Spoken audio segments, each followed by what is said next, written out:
Welcome back. What a year it has been. One full of hard work and a little bit of frustration, but also a lot of reward. And I recently sat for step 2 and got my score back, so I wanted to share the results and give you guys my take on my path to success. So about a year ago, I did a similar talk, sharing my path to success on step 1, and it became surprisingly popular. So I figured I would keep approximately the same formula. So for this talk, I'll discuss the similarities and differences between preparing for step 1 and preparing for step 2.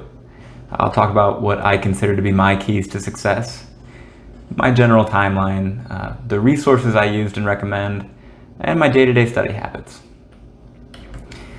So as you could tell from the title, I scored 1 point higher on step 2 than I did on step 1, which is actually relatively worse when you compare it to the mean and the standard deviation. So percentile-wise, it's 1 to 2 percentile points below my step 1 score, but nonetheless, I'm very proud of my score and I'm very proud of the hard work that got me there. So let's start with the similarities in preparing for step 2 to those of preparing for step 1.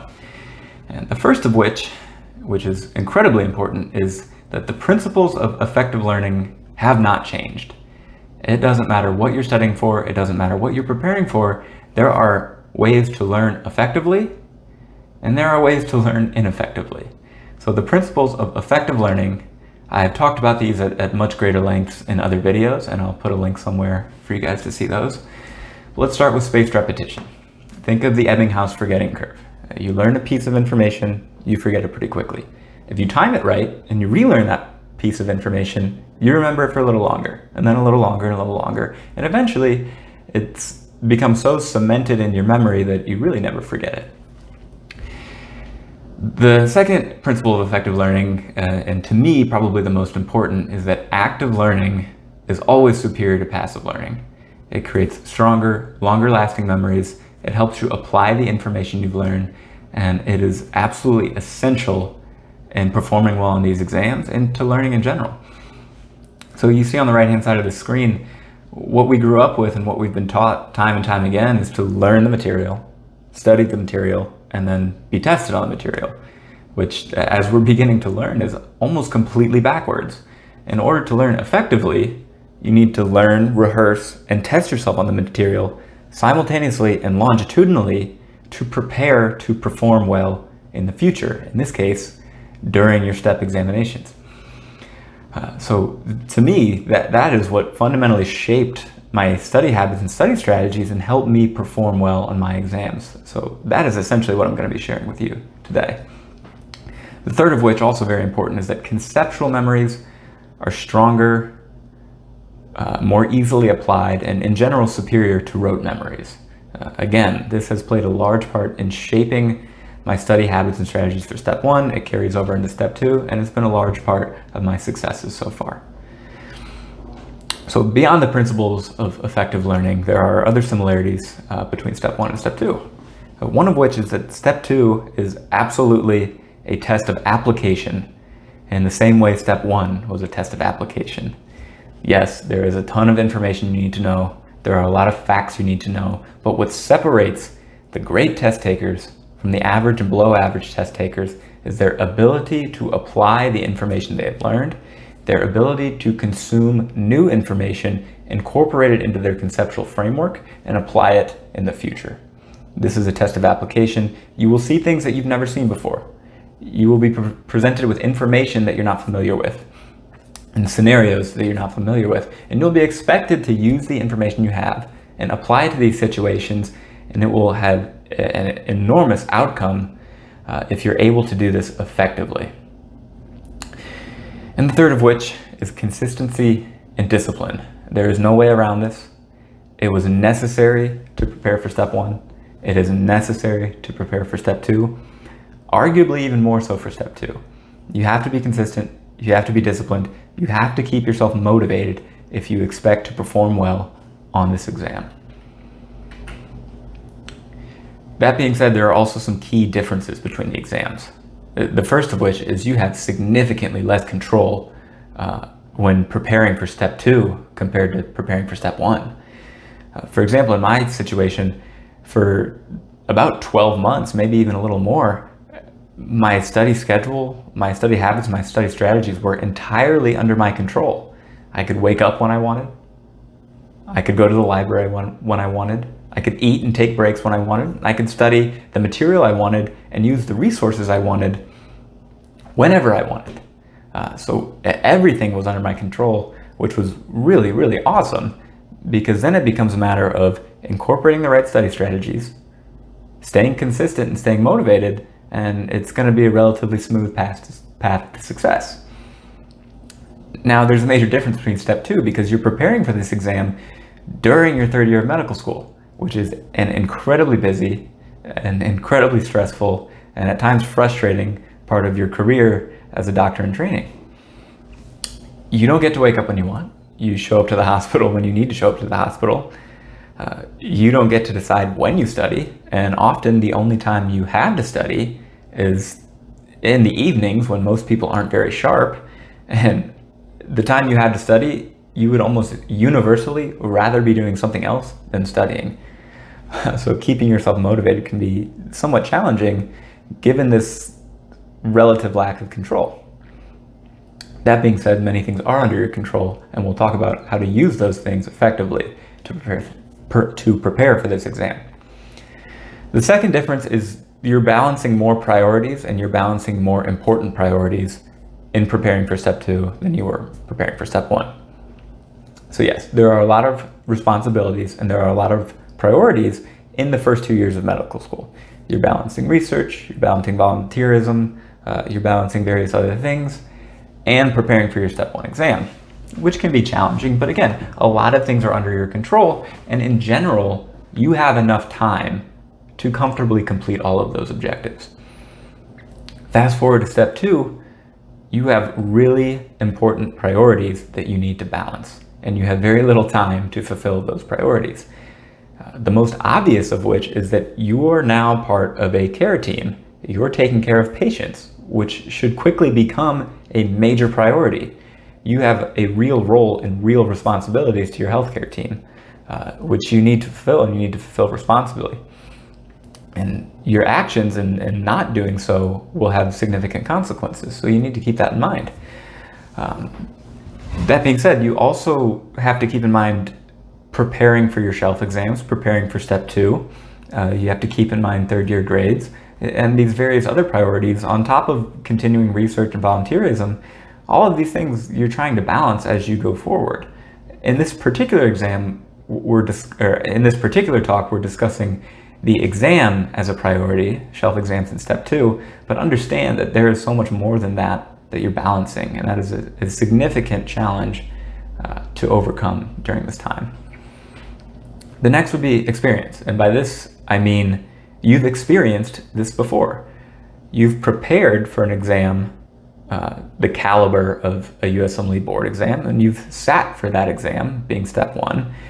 So this is going to work in your favor if you can use that experience to hit the ground running when you get to third year, to hit the ground running when you start preparing for step 2, because hopefully you've done a lot of trial and error in preparing for step 1. You've kind of figured out what works for you, what doesn't work for you, and hopefully you're willing to be open-minded and take in a little bit of new information if what I'm saying is new, and incorporate that into your overall study habits and strategies.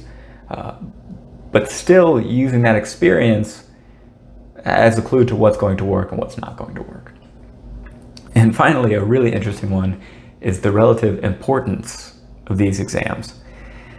So as I sit here delivering this talk, step 1 is the more important exam, almost universally agreed upon by everybody in terms of residency applications.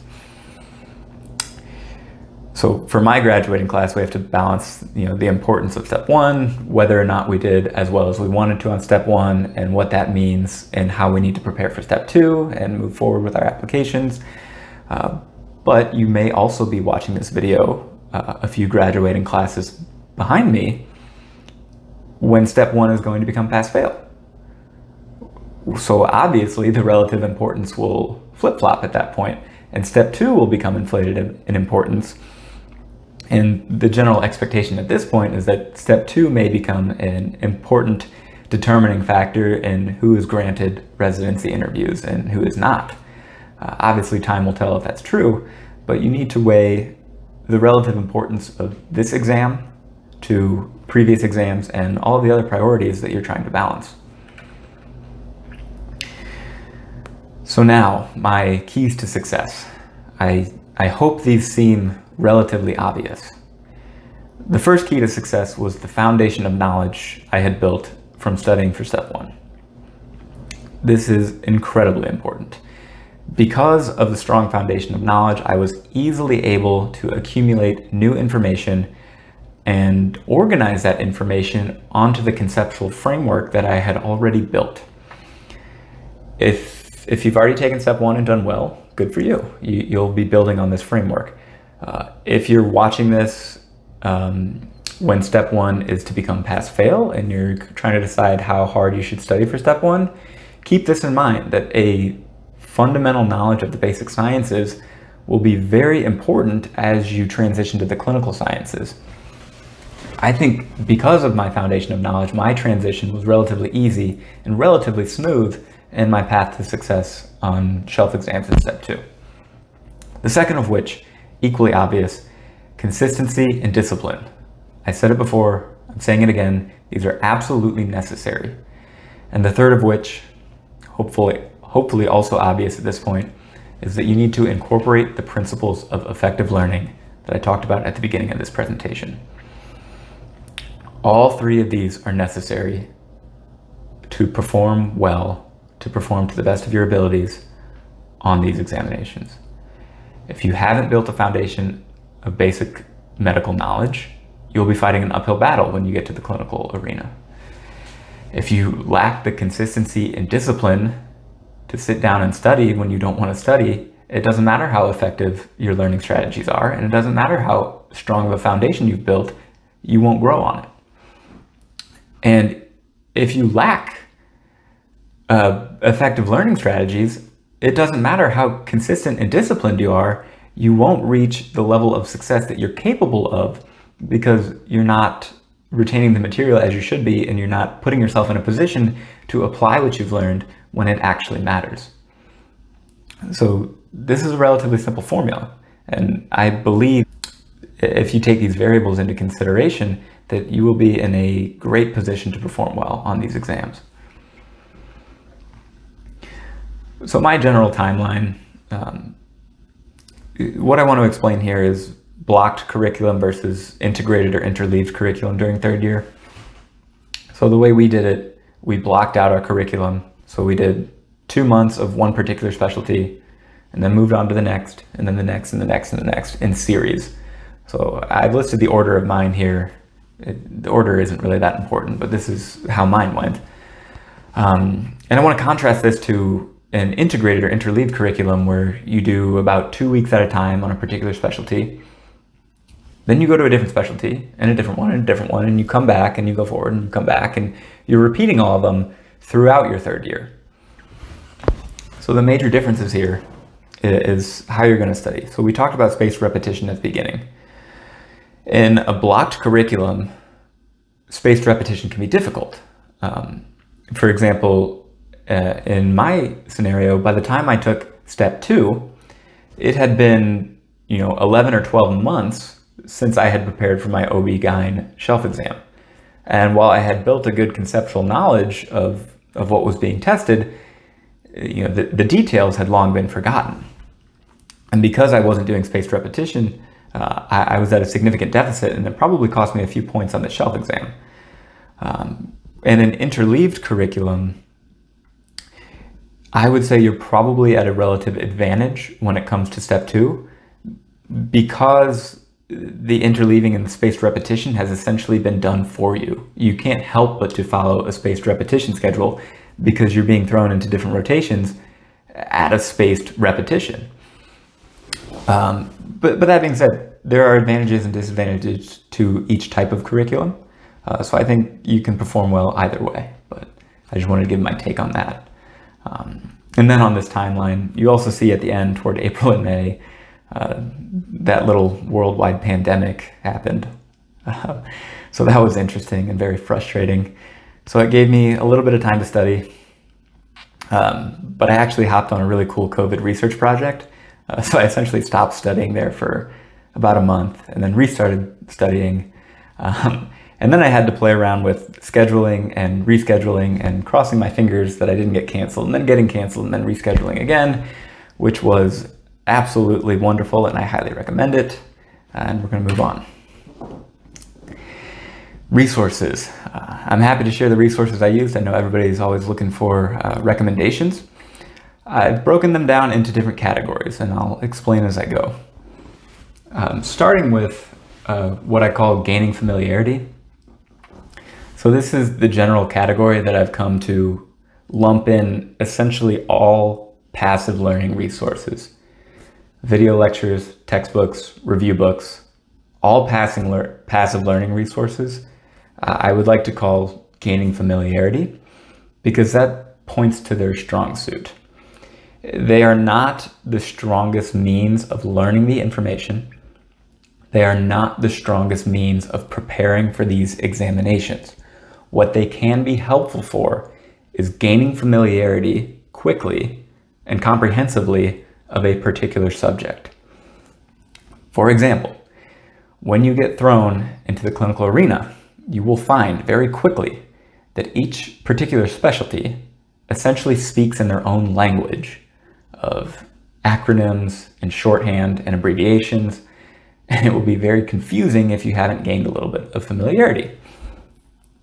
So what's good for this is these passive learning resources because you can get through them relatively quickly. It helps you recognize certain topics. You won't have a strong understanding of them, and you won't have learned them particularly well because you're using passive learning resources, but you'll be a little bit more familiar, and it's somewhat of a good place to start if you're looking for that familiarity. So the one I started with was online med ed.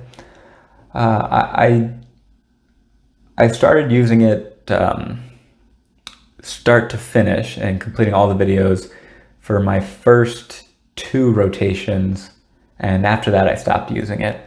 And the reason I stopped using it, I liked it for gaining familiarity. I think it's relatively comprehensive and it hits a lot of the most important details. I found that the information simply wasn't sticking, which is probably true of most passive learning resources. And I found that there's a very high opportunity cost associated with spending that much time on these passive learning resources, where that time could be spent doing practice questions and other active learning strategies. So to me, it ended up not being worth it to go through those videos comprehensively or use any other passive learning resources comprehensively, given the time constraints that we're all dealing with. But that's a decision for you to make and how much you value those resources. The next would be practicing, which encompasses the active learning resources. And somewhat similar to what I talked about in the step 1 video is that I used a 2-question bank approach. Now, the specifics of this approach will differ based on your priorities.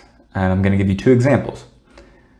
When I came into 3rd year, having already recorded an outstanding step 1 score, the value of step 2 was somewhat less than the value of the shelf exams and the 3rd year grades and the clinical evaluations that I would be getting throughout 3rd year. So with that in mind, I decided to block my studying rather than interleaving it because my higher priority was 3rd year grades and shelf exams. So with that being said, I did a 2-question bank approach where I started with a non-UWorld question bank. Amboss and TrueLearn are the ones I'm familiar with, but I think there are more out there. I started with the non-UWorld question bank. I selected for questions of this particular rotation I was on. I did all of those questions, and then I moved to the UWorld question bank and again selected for the system I was on and did all of those questions. And in completing 2 question banks, I felt like I had really good coverage of the material. I felt like the things that needed to be repeated were repeated 2, 3, 4, 5 times over the course of 2 question banks. So having done that, I felt pretty confident walking into the shelf exam. The notable exception to this is UWorld for internal medicine has like 1,500 questions. So you may not even finish one question bank at that point. I would just stick to UWorld. But for most of the other subjects, between UWorld and your second Q bank, you should be seeing about 800, 900 questions for each rotation, which I think puts you in a very good position to perform on the shelf exam. That approach is geared toward performing well on the shelf exam. But you may be in a position where you didn't do so hot on step one, or step one is pass-fail at this point, and maybe step two now has exceeded shelf exam in terms of your priorities. If that is the case, I would recommend a 2-question bank approach, but slightly modifying it. If step two is your highest priority, then you should be doing some kind of longitudinal studying where you're interleaving all of the different specialties throughout the year. So I would do your secondary question bank for the particular rotation you're on, complete all of those questions, and simultaneously and throughout the year do UWorld on random on all rotation, on all specialties, to get that spaced repetition, to get that interleaving, to really put you in the best position to perform on the step two. Will you sacrifice a little bit of confidence and a little bit of performance on your clinical rotations and the shelf exam? Probably, especially early on. But again, that approach is geared toward performing well on step two. Whereas the approach I took, which was geared toward performing well on the clinical rotations and the shelf exams, probably sacrificed a little bit of performance on step two, because by the time I got to step two, I had forgotten a lot of the things from the early rotations. But again, it's all about balancing your priorities. So that's a difficult decision that you're going to have to make. And there's probably some space in between that you can also play around with and finding what's the right strategy for you. Beyond that, the practice exams, there were 5 that I took, the 3 NBME forms that pertain to step 2, and then UWorld Self-Assessment 1 and Self-Assessment 2.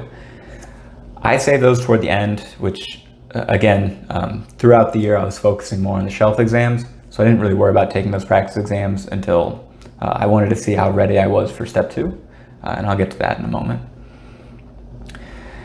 And then I have covered the passive learning and the active learning resources, and then there's a category that's sort of a hybrid between the two. And what falls into this, of the ones I'm familiar with, is the case file series, which I know a lot of people really like. And it has the mix where it's ordered and it's comprehensive in the same way a passive learning resource would be, but it also incorporates the active learning of practice questions and various other strategies in each chapter as you go. So you may be thinking that it's kind of a best of both worlds scenario. And I tried it. I only used it for one rotation. And again, it's a good resource. A lot of people like it, but to me, it came down to opportunity cost. And if you want to get the most out of a hybrid resource like this, you really have to put a lot of focus in to the active learning portions. You have to take your time on those. You have to actually think. You have to focus on applying the material that you're learning if you want to get the most out of the resource. If you're doing that, it's going to be pretty time intensive, and then you have to make the decision, is this worth the amount of time I'm putting into it, as opposed to doing more practice questions? Some people can go through these relatively quickly. I think the risk of going through this quickly is that you sacrifice some of the active learning and you just kind of go through the motions, in which case it becomes a passive learning resource and it's really just gaining familiarity. So be careful how you use those and think about what you want to get out of it and how much time you want to put into it. Next would be the last minute review resources, which I think are a pretty good strategy in the day or two before a shelf exam and in the week or so before the step 2 exam.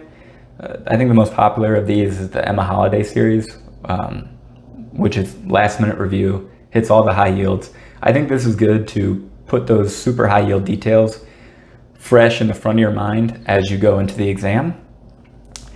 It won't necessarily get you a lot of points because you probably have already incorporated a lot of that information, But what it can do is it can make you a little bit more confident on those straightforward questions. It can save you a little bit of time on those straightforward questions, and that confidence and that extra time can absolutely make a difference on the remainder of the exam. And then finally, what about patients and clinics? I thought patients were the best teachers. Yes, they are, for real life doctor stuff, which is really important and in the grand scheme of things more important than this examination. But in this video, I'm focusing on how to prepare for this examination. And in preparing for the exam, patients and your clinical experience is not the best resource. It's not the best teacher. You simply don't see enough patients and enough variety to account for everything you're going to see on the exam. Every once in a while, you get 2 or 3 questions on your shelf exam in step 2 where it's a clinical vignette that actually happened to you, and you know way more than you need to about the answer, and it's a really easy question. But that's more the exception than the rule that I've found. So yeah, patients and clinical experience is important, but specifically pertaining to shelf exams in step 2, it's not your most important resource. And then the resources I didn't use. So I felt like I had to throw these in here. And I think in my step 1 video, it was the resources I didn't use that gathered more attention than the resources I did use. So on step 1, I didn't use Anki and I didn't use first aid, which caught a lot of people's attention because those are the main staples of step 1 studying. So I felt like I had to throw in there that I didn't use Anki and I didn't use first aid, or I don't really know what people are using for step 2. I think first aid is a little less popular, but nonetheless, I didn't really use any of those resources. With one notable exception for Anki that I feel like I should mention, the USPSTF A and B recommendations are super high yield for family medicine and again on step 2. So I had a very small Anki deck that pertained just to those. And I caved. I had to use Anki. Those are just too high yield for me to be missing, and I really don't like rote memorization, but that was the one instance in 3rd year where I made the decision that it would be worth it. But realistically, if I'm talking about resources I didn't use, on a consistent basis, I didn't use anything other than practice questions. And that has been the staple to my successes in step 1 and on shelf exams and again on step 2.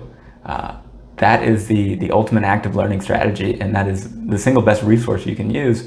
And for me, that was the only one I used consistently. So I dabbled in some others, and I felt they were worth mentioning in the previous slide. But really, there's a lot of things that aren't necessary, and I really think everything other than practice questions falls into that category of not essential. I guess it fits into the bigger picture of a general philosophy of learning. Learning really isn't just filling up your brain with random facts. Learning is training yourself to think. Learning is seeing the world in new ways and engaging in critical thinking and imagination and creativity. And to me, rote memorization, it maybe gets you a few points, but I see it as a waste of time and waste of energy. And if anything, it makes me unmotivated. But that's a decision for you to make. So I know Anki can be a very powerful resource. My reservation, again, is the opportunity cost associated with it. It's easy to get a very, very large Anki deck with like 10 or 20,000 cards and allow it to take up the majority of your study time, which I think is a big mistake. I think there's a way to use Anki responsibly, and I think that way is to take up maybe 10 to 20% of your total study time, saving the rest for practice questions. For me, I hardly used it at all. For some people, that's not realistic. So I understand that, but I would be responsible with it and try to limit the time as opposed to maximizing the time with practice questions. So tracking progress. You'll see here I don't have a very pretty growth curve. But if you look at it, again, I saved most of my practice exams for the final month or 2 before my step 2 exam, just to see if I was ready and to get some of that practice. Sitting down and taking an exam for 8 hours at a time. So yeah, most of the growth I had was in the previous 10 months as I was studying for shelf exams, as I was preparing for my clinical rotations. And at this point, I was near my goal, and that's really all that mattered. So this is the real tracking progress slide. As I was going through my shelf exams, it became pretty obvious whether or not I was preparing appropriately and if I was preparing sufficiently. And for me, obviously I was, and my approach was working. So using the shelf exams as a means to track progress for step 2 was more powerful than using the practice exams in this particular instance. This is definitely true of people who are taking it in a blocked curriculum schedule. With the integrated curriculum, it might be a little different. I'm not sure when you would actually take the shelf exams. And one thing to keep in mind that if step 2 does become a bigger priority for you than the shelf exams, you may want to consider taking 1 or 2 of those practice exams, maybe a third of the way or halfway through the year to better track your progress. And then you'll probably see that growth curve that you want to see. Almost done. So my day-to-day study habits. My general strategy was to acclimate to particular rotations early on and then finish strong with shelf exam studying. And by that I mean for the first week or 2 of any given rotation, keep in mind you're being thrown into a new environment.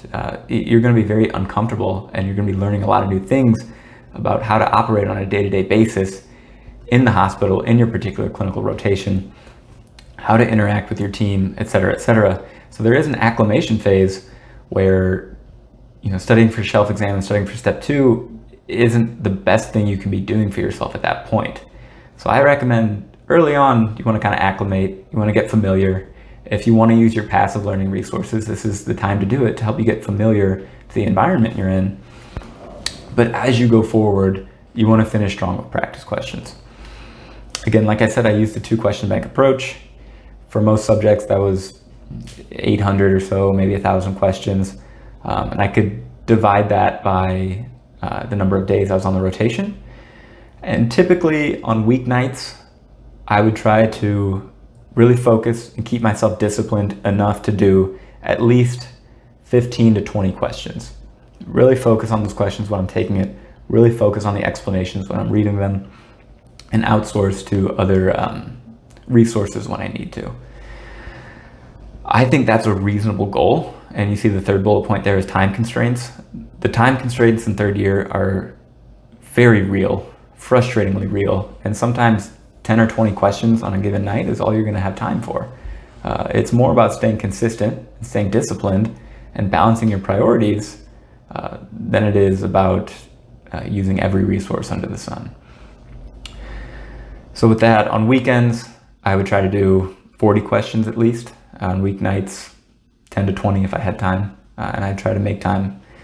But again, you're balancing priorities. So oftentimes, an extra hour of studying means 1 fewer hour of sleeping, which can be more detrimental than it may seem.